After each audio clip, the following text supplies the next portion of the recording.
Hey guys, Nurse Muffin here, trying to make the world a better place by preventing you from being a crappy nurse.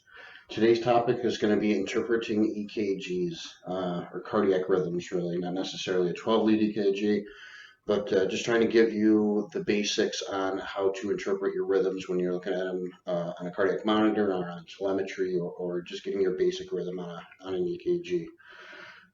So first we need to talk about the different things that you're going to be looking at with your cardiac rhythm and what they mean. So when I'm interpreting cardiac rhythms, I'm really trying to think about what is that rhythm, what is that electrical current telling me that what is going on in the heart. Okay, and if I can think about it mechanically, it helps me to interpret rather than try to memorize the shapes of the different rhythms and look to match those. Understanding what's actually happening in the heart will help me to interpret some of the abnormal EKGs or when something's kind of going back and forth between two different rhythms, and I think it will give you a better understanding of what's really happening, okay?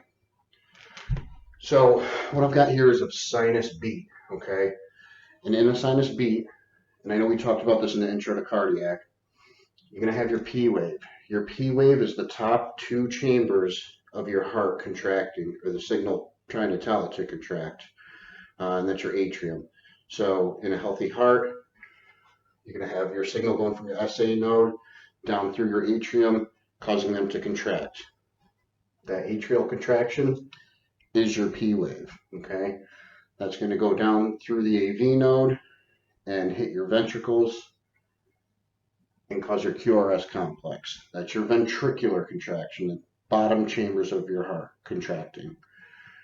Then your T wave is the repolarization of your ventricles resetting so they can take another charge.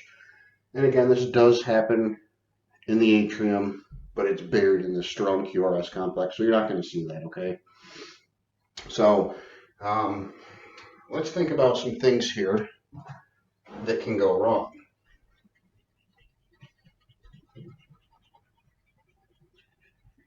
Okay. So what happens, what's going on if we don't see a clear P wave, okay? Like in AFib, okay? What's happening in AFib? The atrium are fibrillating. Rather than getting a full contraction and pushing that blood down to the ventricles, they're fibrillating. They're kind of quivering, okay? And that's going to look like this. This is where your P wave should be, but you're getting all this electrical ectopy, and you're getting either signals from all over. You've got an SA node that's not firing, properly at a nice rhythm. Every once in a while, some of the electricity is going to get down to the ventricles, get your QRS, then your T wave, and then you're going to get that ectopy again from the atrium, okay? So no clear P wave, and typically AFib is going to look pretty irregular. Okay, so you'll have some beats that are spaced far apart, some that are narrow, another ventricular beat, and your T wave, okay? And like I said, it'll be irregular, and that should continue out. I'm going to put some pictures on the screen so you guys can see something that looks a lot more clear than my poor drawings here, okay?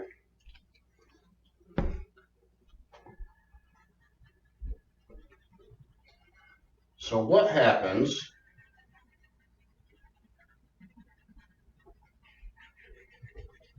if we don't get that signal from the SA node, okay? What happens if the entire top of the heart is not sending us any signal down to the ventricles? Remember, it's the ventricles that are really, really important for pushing blood to the lungs and pushing blood to the body. So you can have some normal, heart activity for the most part, as long as your ventricles are real strong and pushing that blood properly to the lungs and to the body. Okay, there's some risks if the atrium aren't functioning properly, some coagulation issues, and some risk of the ventricles beating too fast. But we'll talk about that in another video. So your heart's got some backup systems, okay? So again, my poor heart drawing here. SA node, AV, Purkinje fibers and bundles of His go into your ventricles, okay? So if we don't get the signal coming from the SA node, we're going to get hopefully a backup signal from the AV node, okay, which is also called the junction. So a signal originating from there, we're probably going to call a junctional rhythm, okay. And what that's going to show us is no P wave. We're not getting that proper atrial contraction or electrical conductivity from there, originating from there. It's going to start from the AV node, okay? From the AV node, a junctional rhythm, the backup rate, 40 to 60, okay? Healthy heart from the SA node, 60 to 100. And then we also have a backup rate of the ventricles themselves that if everything else fails, they should be able to emit their own electrical current at a rate of 20 to 40, just a backup ventricular rate. Okay. If you are getting an impulse that's originating from the ventricles, it's not coming from the junction or anywhere up in the atrium, it is going to widen your QRS. Now, if you're measuring these out, it's going to be greater than 0.12 seconds, okay? You know, but you can typically see a widened QRS if it's wide enough where it's originating from the ventricles. You should notice it just by looking at the strip without pulling out any calipers, okay? If it's just a minor issue, it's probably just a slow conduction going through the ventricles, and it's actually originating up higher. It's just you have some kind of bundle branch block, probably. But again, that's something for another video. So right now, what we're looking at is a really wide QRS, okay? And if you see these kind of tucked in just randomly, you'll hear the term PVC, okay? Premature ventricular contraction. So what's happening is prematurely, before it's getting a signal from above, the ventricles are saying, let's contract.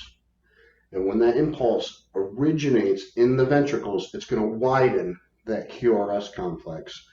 So if you see a wide QRS complex, you know, again, significantly widened, you should immediately be thinking, why is that impulse starting there? Is it a PVC? Is it a ventricular tachycardia? Or it could be a pacemaker. We have dual chamber pacemakers now that will have a wire that comes in, and maybe there's a couple of leads coming off that, and it'll try to fire the atrium, and if that doesn't capture, then it'll fire the ventricles. But if it captures in the ventricles, because the impulse is starting in the ventricles, it's going to widen that QRS, okay?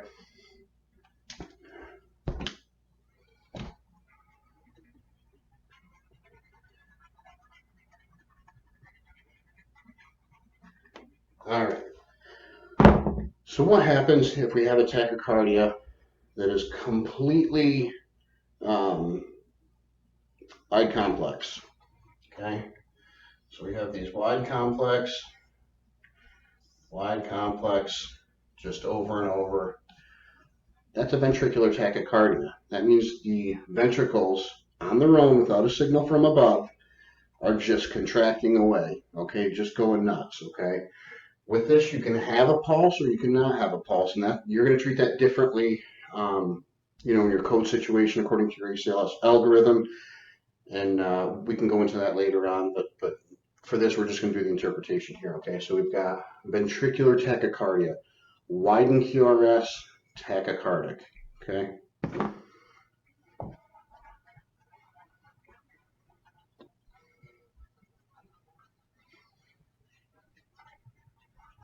So what happens when that's coming from above?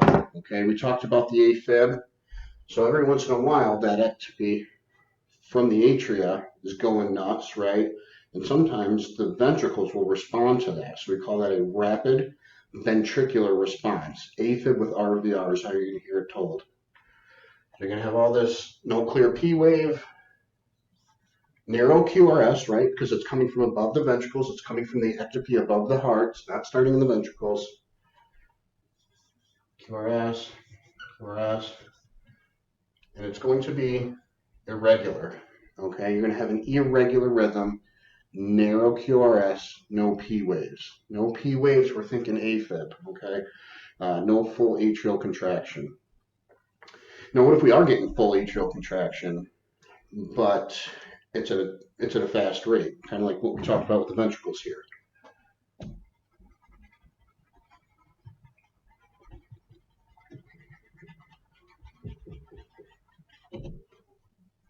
Okay, so basically overactive atrium that are fully contracting. What does that look like? That's what we're going to call a flutter. So we're going to have the sawtooth pattern, QRS, sawtooth pattern, QRS, sawtooth pattern, QRS. Okay, so what's going on here? And this is typically, not always, but typically your ventricular activity is going to look regular. You're going to feel a regular pulse. Can be slow, can be fast, can be normal. But when you're looking at your EKG, think about what's going on here. Looks like I'm getting all these quick, sharp P waves, right? Over and over and over. I'm getting atrial contraction, atrial contraction, atrial contraction. Then it goes down to the ventricles. Same thing, over and over. So what's happening here is we have an atrial flutter. We're getting contractions, probably not full contractions, but instead of this, fibrillating like we get in AFib, get a fluttering, contracting, fluttering, okay?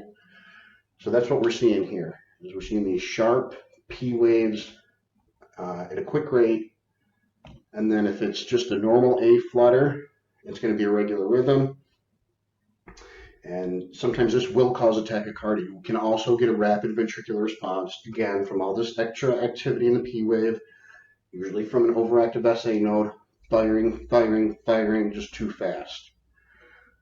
If they don't get through it and respond, force the ventricles to respond tachycardically, then it's just a normal A flutter. If the ventricles are getting that signal and they're saying, let's try to keep up with it, then we've got a rapid ventricular response situation. That's a problem. We need to slow that heart rate down.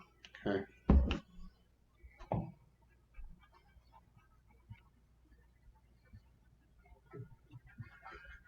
So we talked about AFib. What about VFib? Ventricular fibrillation. What's going on there? Okay, so in AFib, our atrium aren't really contracting. They're kind of fibrillating and quivering almost. The same thing can happen in the ventricles, okay? We can just get this quivering activity that doesn't really cause contraction to push blood. Now, because we're not getting contraction, we're not going to have a pulse with this patient. This is indeed going to be a CPR defibrillate type of situation, ACLS algorithm, okay? So that's just going to look like squiggles, okay? Just ventricular fibrillating. Sometimes it can be fine. Sometimes it can look kind of coarse, look a little bigger, but it's going to look like nonsense. It's just going to be squiggles all over, no clear P waves, no QRS complex, no clear T waves, but you're going to definitely have some kind of electrical activity happening, okay? And that's the ventricles just fibrillated, okay?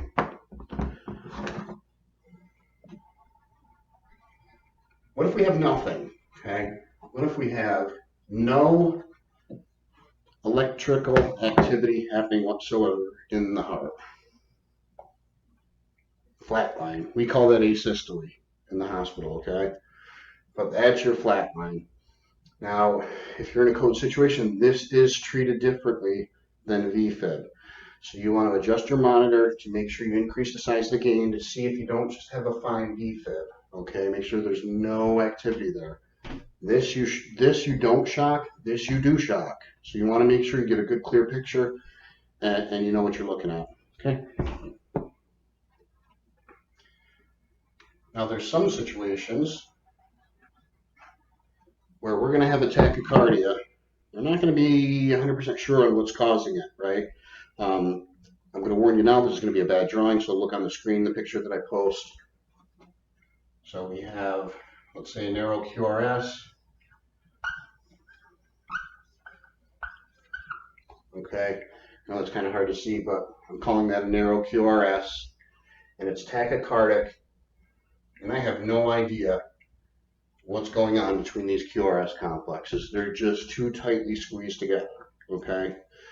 But when I measure out my QRSs, or even when I look at it real quickly, as long as I can tell that it's not super wide, I know that this starts where? This starts above the ventricles. If it was below the ventricles, it would be wide, and I would automatically call it a ventricular tachycardia. It's not. It's above the ventricles, so we call that SVT, supraventricular tachycardia. It's tachycardia that is caused by electricity that is coming from above the ventricles, narrow QRS. Okay, so what are my options here? Could be an AFib with RVR. Okay, so I want to look at, is it irregular? If it is irregular at the areas where it kind of slows down, because if it's irregular, some are going to be close, some are going to be a little further away.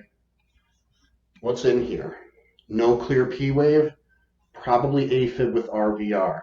Okay. You know, if I see a little bit of sawtooth in here, probably a flutter. Typically, a flutter is going to look pretty regular, though. Same thing with a sinus tachycardia. With a sinus rhythm,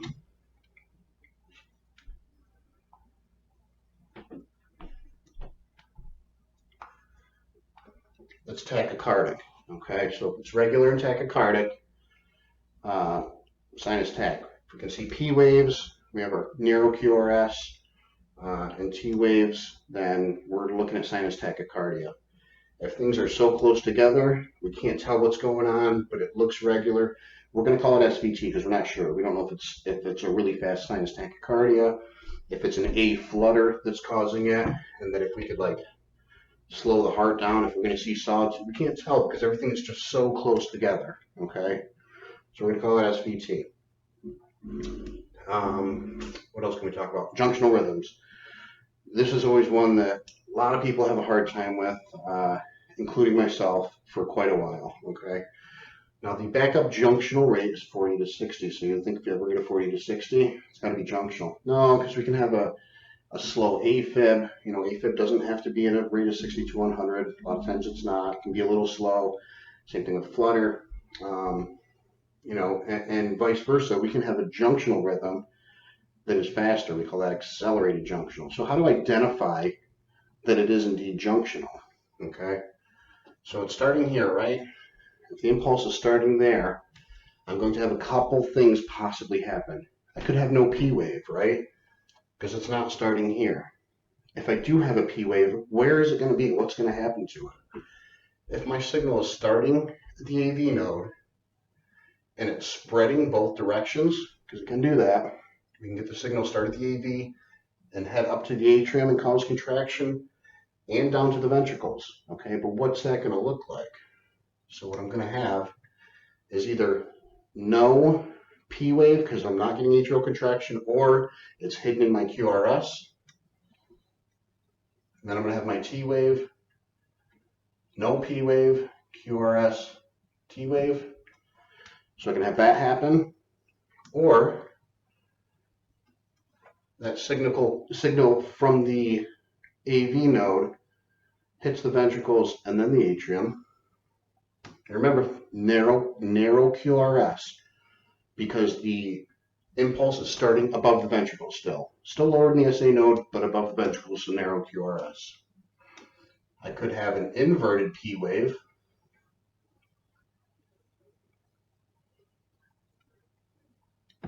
Okay, that's another option because the signal is going backwards. And sometimes I can even have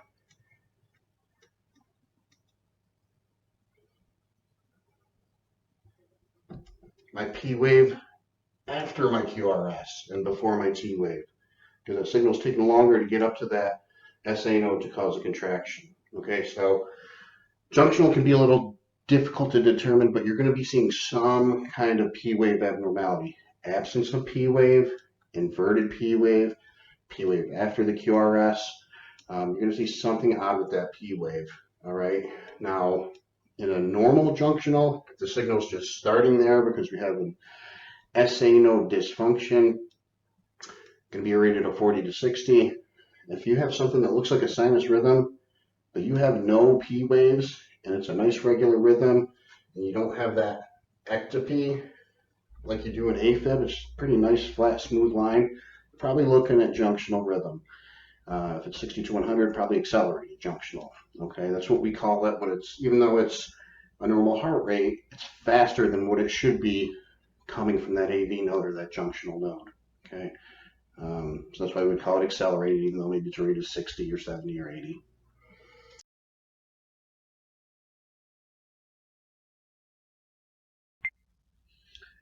What about blocks? So what about them? What about AV blocks?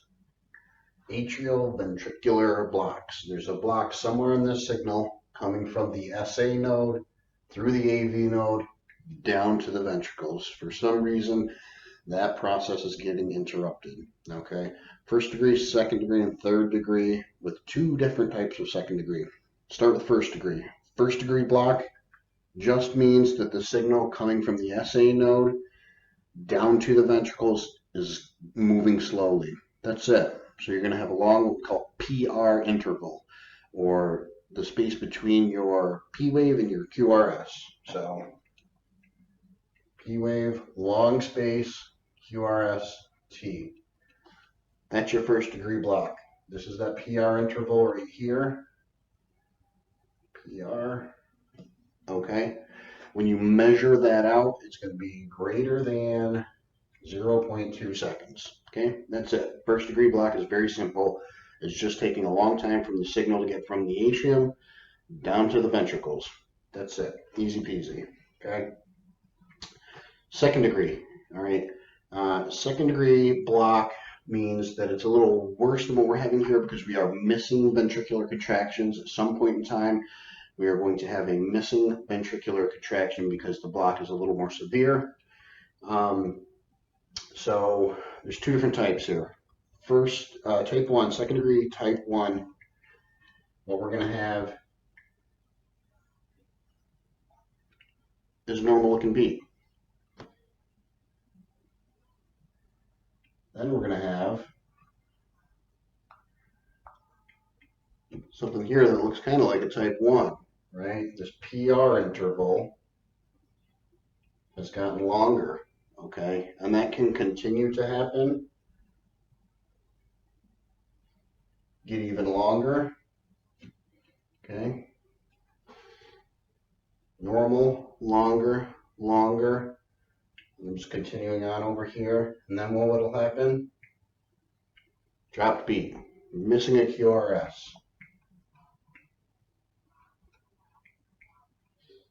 And then you're going to go back to what you started with, and this whole process will start over.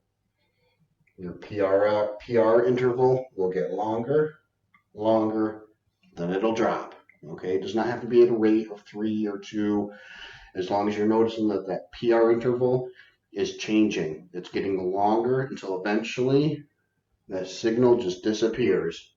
It's taking longer every beat for that signal to get from the atrium down to the ventricles until all of a sudden the ventricles just don't respond to one of them. Okay? Second degree type 1. Second degree type 2, completely random. So you're going to have what looks pretty normal. Pretty normal. Got my T waves here.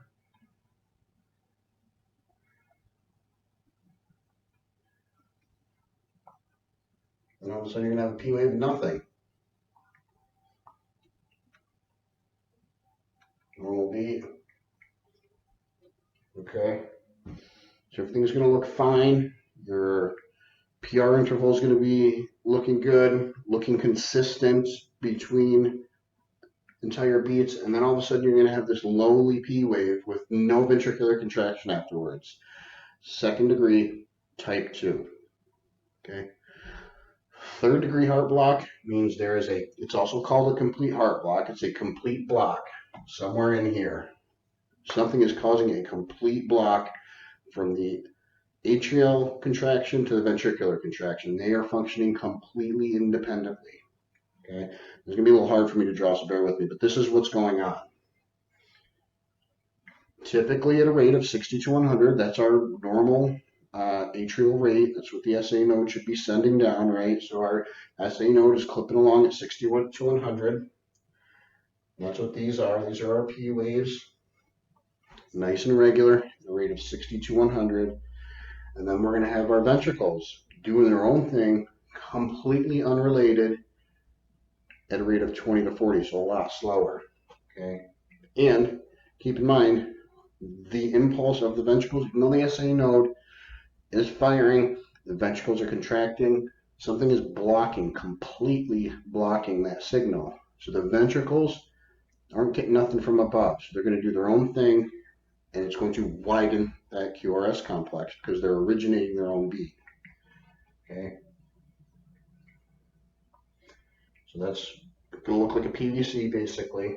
Okay, and maybe we have nothing, and then we have, you know, nothing, nothing. Okay, so these are going to look like PVCs because they're wide. It's the ventricles beating at their own kind of their own pace, but they're going to march out. Okay, these are going to be equal. This area and this area is going to be equal because the ventricles, just at a rate of 20 to 40, are going to be firing on their own. These P waves are going to at first appear that they're all over the place, but they're going to march out. Okay, at a rate of 60 to 100. Now just be careful because every once in a while one of these P waves will fall inside of a QRS and you won't see it. Okay, so if you're taking your calipers, this is a little hard to see here. If you're taking your calipers and you're measuring these out and you hit inside of the QRS complex, you're not going to see any P wave activity. Okay, so that is a complete heart block. So I think we got those all covered. I know the blocks could be a little bit tricky, but just remember, first degree, just taking a little bit extra to get from the top to the bottom. That's it. Second degree, you're having something happen where on occasion you're going to have a ventricular contraction not happen. If it's in a first degree, it's because that signal is taking longer dropping. I'm sorry, not first degree, second degree type 1. And then in second degree type 2, you're just kind of randomly dropped QRS complex and you'll still have your P wave. Third degree heart block, your P waves are going to march out, but so are your PVCs, and they're not going to be correlated to each other. You're just going to have P wave, P wave, P wave with these QRSs at a slower rate kind of dropped in, superimposed on top of the P waves beating in the background. They're functioning as two separate units. Think of a complete heart block as like two separate hearts going. You got your atrium acting on their own and your ventricles acting on their own. Okay, so that's all we got for today. Please like the video, subscribe to the channel, comment down below, let me know what you guys want differently or what other videos you would like. Any tips? I know I'm real new to this, but I'm really looking for more feedback on what you guys are interested in. If you like going into this medical stuff a little bit in depth, or if you're looking more for like, tips and tricks on studying, getting through school, getting used to being a nurse, that kind of stuff, just drop me a little comment below and let me know what kind of videos you guys are looking for. And